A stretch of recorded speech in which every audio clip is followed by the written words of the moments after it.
तो ये जो विजुअल्स आप लोग अपनी स्क्रीन पे देख रहे हैं ये कल रात लगभग 11 बजे के हैं, क्योंकि टीम इंडिया के द्वारा तीसरी बार T20 वर्ल्ड कप जीत लिया गया है। आप सभी को बहुत सारी बधाइयाँ। हेलो एवरीवन, मैं हूँ आपकी प्रीति मैम। आप सभी का स्वागत है टेक का नॉन टेक यूट्यूब चैनल पे।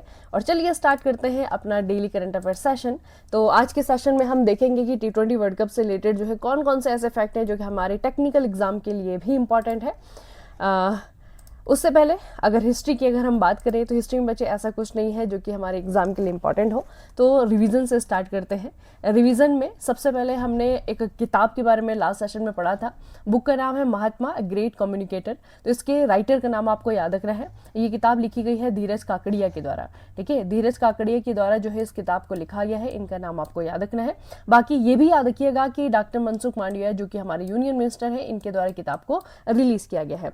उसके बाद में हमने देखा एक रिपोर्ट जिसमें बताया गया कि भारत में जो चाइल्ड ओबेसिटी के मामले हैं वो बहुत ज़्यादा बढ़ गए हैं, जिसके कारण इंडिया ने अमेरिका को, यूएसए को पीछे छोड़ दिया और हम दूसरे नंबर पे आ गए हैं। पहले नंबर पर अभी भी चाइना ही है। उसके बाद में हमने देखा आंध्र प्रदेश के उप मुख्यमंत्री पवन कल्याण के द्वारा एक परियोजना शुरू की गई है। इसका नाम है हनुमान परियोजना। और ये बेसिकली आपका किस चीज़ से रिलेटेड है? जो वन्य जीव है और जो इंसान है, दोनों के बीच में जो संकट बढ़ रहा है, दोनों के बीच में जो इंट्रैक्शन के कारण संकट होता है, उसको टैकल करने के लिए इसे लॉन्च किया गया है। उसके बाद में बच्चे हमने ये भी देखा कि सक्षम एआई संचालित कौशल जनगणना, मतलब कि एआई से रिलेटेड जो है आपका ये सेंसस किया जाएगा और इसमें युवाओं के अंदर ये देखा जाएगा कि कितने स्किलफुल हमारे युवा हैं। तो उसके लिए आपका सक्षम नाम से एक सेंसस स्टार्ट हुआ है। कहाँ से? मुंबई से। उसके बाद में हमने देखा लॉरियल वर्ल्ड स्पोर्ट्स अवार्ड के लिए हमारी इंडियन क्रिकेट वुमेन्स टीम पहली ऐसी क्रिकेट टीम बन गई है जो कि आपका इस पुरस्कार के लिए नॉमिनेट हुआ है। याद रखना कि अभी नॉमिनेशन ही मिला है, अभी जीती नहीं है, लेकिन नॉमिनेशन भी अपने आप में एक बड़ी बात है। उसके बाद में हमें ये याद रखना है कि तमिलनाडु का पहला डार्क स्काई पार्क नमक्कल के कोली हिल्स, एक अरियूर शोला वन है, फॉरेस्ट का नाम आपको याद रखना है, अरियूर शोला वन। यहाँ पे शुरू किया गया है तमिलनाडु का पहला डार्क स्काई पार्क। उसके बाद में बच्चे एक बड़ी ही इंटरेस्टिंग न्यूज मैंने आपको बताई थी कि ब्रिटेन का एक देश है स्कॉटलैंड, ये दुनिया का पहला ऐसा देश बन गया है जिसने कि अपने कंट्री में जल दाह संस्कार, क्षारीय जल अपघटन है ना, क्षारीय जल अपघटन के माध्यम से जब दाह संस्कार किया जाता है उसको कानूनी मान्यता दे दी है। अब स्टार्ट करते हैं आज की पहली खबर से। तो सबसे पहले तो दोबारा से आप सभी को बहुत सारी बधाइयाँ। इंडिया के द्वारा ICC men's T20 world cup बच्चे जीत लिया गया है। ठीक है, एक तो ये फैक्ट अपने आप में याद रखेंगे। उसके अलावा जो है आपका ये भी याद रखना है कि कहाँ पे फाइनल हुआ था। नरेंद्र मोदी स्टेडियम में आपका फाइनल हुआ था अहमदाबाद में, और हमने न्यूजीलैंड को हराया था। ठीक है, कई बार जो है जब फाइनल होता है तो आपको पूछा जाता है कि कितने रनों से जो है टीम इंडिया ने हराया, तो लगभग 96 रनों से जो है न्यूजीलैंड को हराया। पहले टीम इंडिया ने बैटिंग करी थी। ठीक है, और उसके बाद में टीम इंडिया के द्वारा 255 रन का स्कोर जो है न्यूजीलैंड के दिया गया था चेस करने के लिए, लेकिन वो चेज नहीं कर पाए और न्यूजीलैंड जो है इस मौके को गंवा बैठे। ठीक है, ये बच्चे आपको याद रखना है। अच्छा, हम तीसरी बार जीते हैं, तो पहले 2 बार कब जीते हैं? पहला बार बच्चे हमने 2007 में ये T20 वर्ल्ड कप जीता था, उसके बाद में 2024 में जीता, उसके बाद अभी जो है आपका 2026 में जीता। 2007 में जो है आपके कप्तान कौन थे? MS धोनी थे। ठीक है, 2024 में जो है आपके रोहित शर्मा थे, और अभी 2026 में जो है आपके सूर्य कुमार यादव है। कैप्टन का नाम याद रखिएगा। उसके अलावा अगर परफॉर्मेंसेस की बात करें तो संजू सैमसन, जिन्होंने की पहली बैटिंग करते हुए इंडिया के जीत में बहुत बड़ा जो है अहम कंट्रीब्यूट किया। इन्होंने टोटल जो है 89 रनों का जो है स्कोर किया।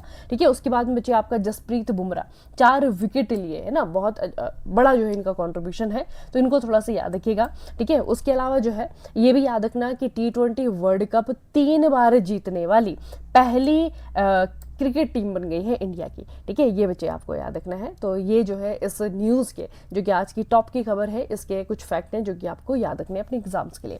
अच्छा, उसके बाद ये भी एक बड़ी न्यूज़ है कि भारत और कनाडा के बीच में एक समझौता हुआ है। समझौते के बारे में मैंने आपको हमेशा कहा है कि क्या क्या चीज़ें याद रखनी है आपको बच्चे। दो तो पहले जो है आपके जिन पार्टीज़ के बीच में आपका समझौता हुआ है, जैसे कि आपका कनाडा है या इंडिया है ना, 2 पार्टीज़ को आपको याद रखना है। उसके बाद में याद रखना है कि ये समझौता किस चीज़ से रिलेटेड है। तो ये समझौता है आपका आपका यूरेनियम से रिलेटेड। ठीक है, अगर आपको मालूम हो तो कनाडा जो है पूरे विश्व भर में यूरेनियम को प्रोड्यूस करने वाला दूसरा सबसे बड़ा देश है। ठीक है, ये याद रखना। अच्छा, समझौते के तहत क्या किया जाना है? कनाडा भारत के असैन्य परमाणु कार्यक्रम के लिए यूरेनियम की आपूर्ति करेगा। यूरेनियम का इस्तेमाल भारत के प्रेशराइज्ड हैवी वाटर रिएक्टर यानी कि PHWR, ठीक है, इसमें किया जाएगा। उसके अलावा ये समझौता जो है कनाडा के प्रधानमंत्री यानी कि मार्क कार्नी की भारत यात्रा की पृष्ठभूमि में हुआ। कार्नी जो है आपके भारत, जापान और ऑस्ट्रेलिया सहित कई देशों के दौरे पे है। ठीक है, तो अपने इस टूर में जो है उन्होंने भारत का भी दौरा किया, जिसमें कि भारत के साथ में ये एग्रीमेंट उनके द्वारा साइन किया गया है। तो यूरेनियम के बारे में आपको याद रखना है। बाकी कनाडा को अगर हम देखें तो ये जो बच्चे आपका कनाडा है ये बेसिकली है कहाँ पे? ये उत्तरी अमेरिका का देश है। ठीक है, अगर आप इसके पड़ोसी देखेंगे, यहाँ पे देखिए अलास्का है। ठीक है, दक्षिण की तरफ जो है आपका USA है, यूनाइटेड स्टेट ऑफ अमेरिका। उत्तर की तरफ में जो है आपका ग्रीनलैंड है, जो कि दुनिया का सबसे बड़ा द्वीप है। ठीक है, तो ये जो है आपका कनाडा है, इस तरीके से आपको याद रखना है। इसकी कैपिटल अगर आप देखेंगे तो यहाँ पे बच्चे आपका ओटावा है। ठीक है, ये जो है आपका इसकी राजधानी है ओटावा। ठीक है, इतना याद रखना है।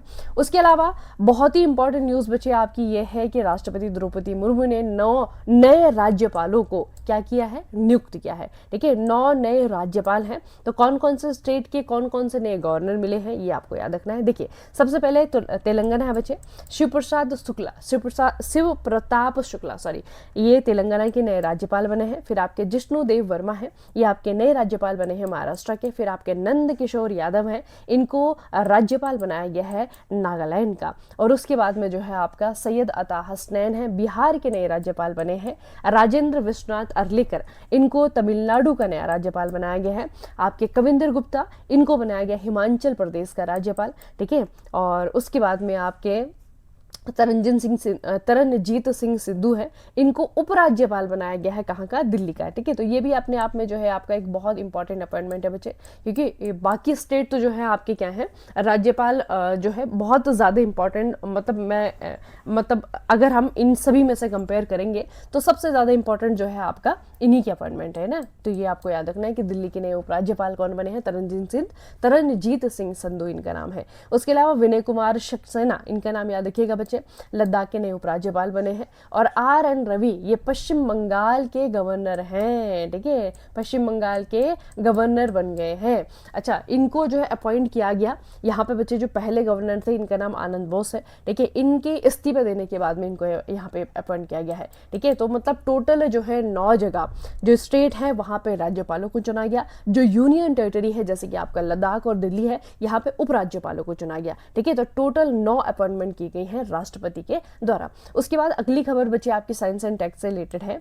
ये बहुत इंपॉर्टेंट न्यूज है, याद रखिएगा। तमिलनाडु का जो शिवगंगा जिला है, यहाँ पर अरियाकुड़ी सरकारी उच्च माध्यमिक विद्यालय के कक्षा 11 के 13 छात्रों ने 600 ग्राम का मिनी उपग्रह, इसका नाम है विकोसैट। ठीक है, विकोसैट, सेट का मतलब सैटेलाइट। ठीक है, तो विको सैटेलाइट जो है इन्होंने बनाया है। तो ये बनाया गया है आपका कक्षा 11वीं के छात्र। ठीक है, कक्षा 11वीं के छात्र हैं बच्चे, तो पूछा जाएगा कहाँ के बच्चे हैं? तमिलनाडु के बच्चे हैं, यहाँ देखिएगा।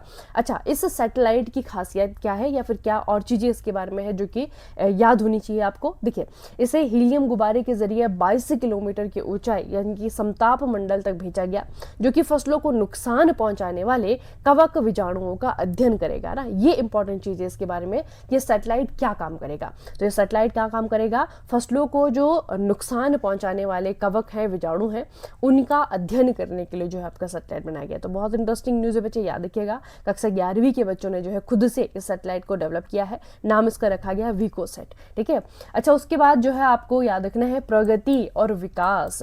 ये दोनों कौन है? ये है दोनों आपके मैस्कट शुभंकर है। इन दोनों को लॉन्च किया गया है हमारे अभी वर्तमान में जो गृह मंत्री है अमित शाह जी, उनके द्वारा लॉन्च किया गया है। और ये किस चीज के शुभंकर है? ये है आने वाली सेंसस के। आप सभी को मालूम होना चाहिए कि 2027 में हमारी सेंसस होने वाली है, जनगणना होने वाली है। तो इस जनगणना के लिए जो है आपके 2 शुभंकर चुने गए हैं। ठीक है, जो मेल शुभंकर है वो आपका विकास है, जो फीमेल शुभंकर है वो है प्रगति। ठीक है, वैसे दोनों जो है एक दूसरे के क्या है? एक दूसरे के सिनोनिम्स है ना, दोनों का मतलब एक ही होता है, डेवलपमेंट, विकास। ठीक है, अच्छा, 2027 की जो जनगणना है इसके बारे में कुछ और चीजें भी याद रखिएगा। ये पहली डिजिटल और जाति आधारित जनगणना होगी। ठीक है, 2027 में जो जनगणना होगी ये स्वतंत्र भारत की 8वीं और कुल मिलाकर के देश की 16वीं जनगणना हुई। ठीक है। तो ये फैक्ट है कुछ इसके बारे में जो कि इससे पहले ही मतलब कि जनगणना के रिजल्ट आने से पहले आपको मालूम होने चाहिए, ठीक है। अच्छा, अगली जो आपकी न्यूज़ है ये अवार्ड से रिलेटेड है। आप लोगों ने एक नाम सुना होगा 2025 में सफीना हुसैन का। अगर याद नहीं आ रहा तो थोड़ा सा अपने दिमाग को दौड़ाइए, दिमाग के घोड़े दौड़ाइए, क्योंकि नाम मैंने आपको पढ़ाया हुआ है। देखो बच्चे, सफीना हुसैन कौन है? इन्होंने एक संस्था बनाई, एक एनजीओ बना है, इसका नाम है एजुकेट गर्ल्स, ठीक है। अब शायद आपको कुछ कुछ याद आ रहा होगा, 2025 में हमने पढ़ा था इसके बारे में। रेमन मैग्सेसे, ठीक है, रेमन मैग्सेसे की पुरस्कार की विजेता है ये एजुकेट गर्ल्स। पहली बार ऐसा हुआ था कि किसी व्यक्ति को नहीं, किसी संस्था को रेमन मैग्सेसे मिला है भारत से, ठीक है। तो एजुकेट गर्ल्स बेसिकली आपका एक एनजीओ है, इसके संस्थापक हैं सफीना हुसैन। इनको एक और टाइटल दिया गया है, या फिर कह सकते हैं कि एक और अवार्ड मिल गया है इनको। टाइम मैगजीन ने वुमेन्स ऑफ द ईयर 2026 की लिस्ट निकाली, उस लिस्ट में जो है इनको इंक्लूड किया है, ठीक है। तो ये इंक्लूजन बच्चे बहुत इंपॉर्टेंट होते हैं। किसी भी महिला को, किसी भी एंटरप्रेन्योर को, किसी भी व्यक्ति को अगर टाइम मैगजीन के इस तरीके की लिस्ट में लिस्टेड किया जाता है तो वो अपने आप में एक सम्मान की बात है, ठीक है। अच्छा, ये देखिए, एजुकेट गर्ल्स सामुदायिक नेतृत्व के लिए प्रतिष्ठित रेमन मैग्सेसे पुरस्कार जीतने वाला पहला भारतीय संगठन था। कब जीता था? अभी 2025 में, 2025 में, ठीक है। नाम याद रखिएगा, सफीना हुसैन का।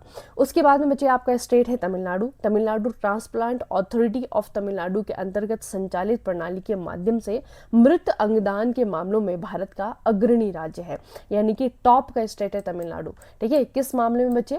ये आपका जो आपके डोनेट किए जाते हैं ना, ठीक है, जो ऑर्गन डोनेशन होता है, तो ऑर्गन डोनेशन के मामले में तमिलनाडु जो है आपका टॉप का स्टेट है इंडिया के अंदर। 2026 के पहले 2 महीनों में ही राज्य में 57 मृत अंगदाताओं का पंजीकरण हुआ, जो लगभग प्रतिदिन एक दाता के बराबर है ना। मतलब कि ऑर्गन डोनेशन में पहले नंबर का स्टेट है हमारा तमिलनाडु। उसके बाद बच्चे आपका अगला स्टेट है महाराष्ट्र। महाराष्ट्र के पालघर तारापुर औद्योगिक क्षेत्र, आप लोगों ने किसी ने सुना होगा, अगर आप महाराष्ट्र के हैं या फिर आसपास के हैं या फिर अवेयर रहते हैं, तो इस तरीके की खबर जो है आप लोगों को, मतलब ये एक अपने आप में बहुत बड़ी एक्सीडेंट होने से बचा है, ठीक है। तो बेसिकली बच्चे आपका क्या हुआ है, पालघर जिले में जो तारापुर औद्योगिक क्षेत्र है ना, यहाँ पर जो है आपका रासायनिक कारखाने से खतरनाक ओलियम गैस का रिसाव हुआ, जिसके कारण प्रशासन को आपातकालीन कदम उठाने पड़े। तो ये ओलियम गैस क्या होती है ना, या फिर इसका रिसाव कहाँ से हुआ है? तो ये हुआ है आपका पालघर, है ना। तो Bhopal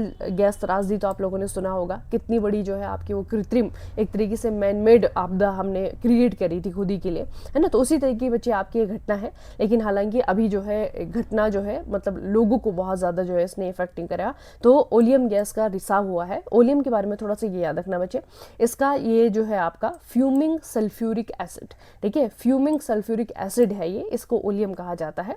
is a highly corrosive and a toxic chemical, ठीक है। तो सबसे मतलब बहुत ही ज्यादा जो है आपका कोरोसिव भी है, ठीक है, और बहुत ही ज्यादा जहरीला रसायन है। तो इसका जो रिसाव हुआ है ये ऑब्वियस सी बात है कि ये हार्मफुल था लोगों के लिए, ठीक है, लेकिन ये कंट्रोल कर दिया गया। लेकिन उस समय जो है आपका प्रशासन को यहाँ पे आपातकालीन कदम उठाने पड़े थे, ठीक है। तो ये घटना कहाँ पे हुई थी? पालघर में हुई थी, ठीक है, महाराष्ट्र में। अब आपकी बारी है, आपको क्या बताना है मुझे कि मार्च 2025 तक, मतलब आप अभी बताइए, क्योंकि आपका अभी का भी मतलब अभी भी यही इंप्लीमेंट होगा कि प्रधानमंत्री सूर्य घर मुफ्त बिजली योजना, इसके तहत सबसे ज्यादा सोलर पावर इंस्टॉलेशन के साथ में कौन सा राज्य सबसे आगे है, यानी कि इसके तहत सबसे ज्यादा सोलर जो इंस्टॉलेशन किए गए हैं, है ना, इस योजना के तहत जो सबसे ज्यादा सोलर इंस्टॉलेशन किए हैं वो कौन से स्टेट के द्वारा किए गए हैं? तो पहले नंबर पर कौन से स्टेट है। उसके अलावा बच्चे पीडीएफ के लिए जो है टेलीग्राम ये आपका QR कोड है, इसको स्कैन करेंगे तो ग्रुप में पहुंच जाएंगे। और चैनल को जो है आप लाइक करिए, शेयर करिए, सब्सक्राइब करिए,